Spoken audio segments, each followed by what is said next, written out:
ప్రధాని నరేంద్ర మోదీతో అక్కినేని ఫ్యామిలీ భేటీ అయింది.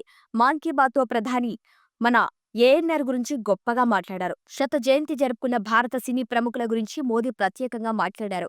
ఈ క్రమంలో రాజ్ కపూర్, ఏఎన్నార్ వంటి వారి గురించి ఎంతో గొప్పగా చెప్పారు. ఏఎన్నార్ గురించి మోదీ మాట్లాడటంతో అక్కినేని ఫ్యామిలీ ఎంతో సంతోషించింది. ఈ క్రమంలోనే మోదీకి కృతజ్ఞతలు తెలియజేసేందుకు అక్కినేని ఫ్యామిలీ ఢిల్లీకొచ్చింది. మాజీ ఎంపీ యార్లగడ్డ లక్ష్మీప్రసాద్, లావు శ్రీకృష్ణ దేవరాయలతో కలిసి అక్కినేని కుటుంబం మోదీని కలిశారు. ప్రధాని మోదీకి ప్రత్యేకంగా బహుమతుల్ని తీసుకువెళ్లారు. శాలువతో సత్కరించారు. ఇక కొత్త జంట చైతన్య, శోభితాలు మోదీకి ప్రత్యేకంగా ఓ బహుమతిని అందజేశారు. ఈ భేటీపై అక్కినేని ఫ్యామిలీ, శోభిత సోషల్ మీడియాలో ప్రత్యేకంగా పోస్ట్ చేశారు. పార్లమెంటు భవనంలో ప్రధాని మోదీని ఇలా కలుసుకోవటం ఆనందంగా ఉంది.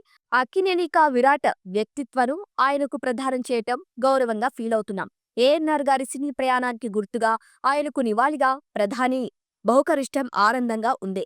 కళారంగానికి ఆయన చేసిన సేవల్ని గుర్తించి గౌరవించడం మా అక్కినేని ఫ్యామిలీతో పాటు మా అభిమానులకు, ఇండియన్ సినీ లవర్స్ కు ఎంతో గొప్ప విషయమంటూ పోస్ట్ చేశారు.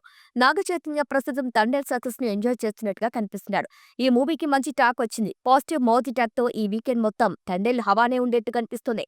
ఇక తండేల్ మూవీలో నాగ చైతన్య పర్ఫార్మెన్స్ గురించి అంతా మాట్లాడుకుంటున్నారు. మామూలుగా అయితే సాయి పల్లవి గురించి అంతా మాట్లాడుకుంటూ ఉంటారు. కానీ ఈసారి చై పర్ఫార్మెన్స్ గురించి ఎక్కువగా వినిపిస్తుంది. మరీ ముఖ్యంగా తండేను నిలబెట్టేసింది దేవిశ్రీ ప్రసాద్, ఆర్ఆర్ అని. ఇక ఆ పాటలు విజువల్ ట్రీట్‌లా ఉన్నాయని చెబుతున్నారు.